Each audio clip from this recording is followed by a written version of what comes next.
Well, how do you figure out what a price for a technology should be? Again, price has to be contextual because price is determined by the value you generate for the end user.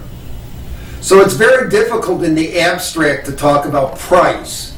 Once we know who the end user is and the application where it's being used, the practice in which the technology is being deployed, we can figure out what would the end user pay for similar functionality or for an equivalent technology, a substitute technology. That gives us a benchmark.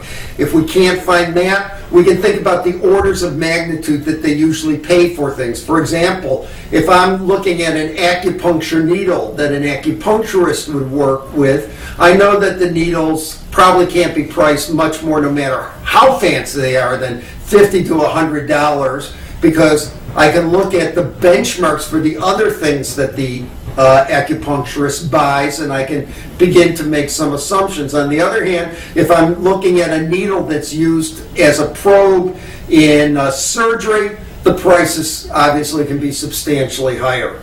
So how do I deal with price before I know what the application is? Well, basically, I'm not looking at price. What I'm looking at when I just get a technology is cost. What should it cost to make this? What should it cost to make it in small batches, at a prototype level or a onesie twosie level?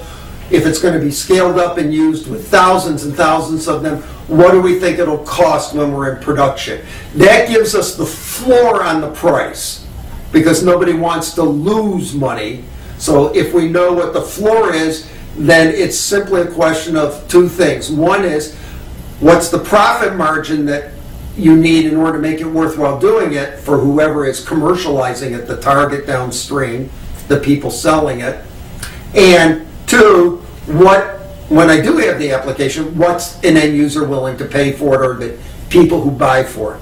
But otherwise, price in the sense of a market price doesn't really make a lot of sense when I first have invented something. I need to think much more about cost rather than price. And the trick there is to remember that the cheaper it is, the better it is, except for we don't want cheap in the sense of junk, we want cheap in the sense of inexpensive. So that said, let's go on to talk about stretch in the next session.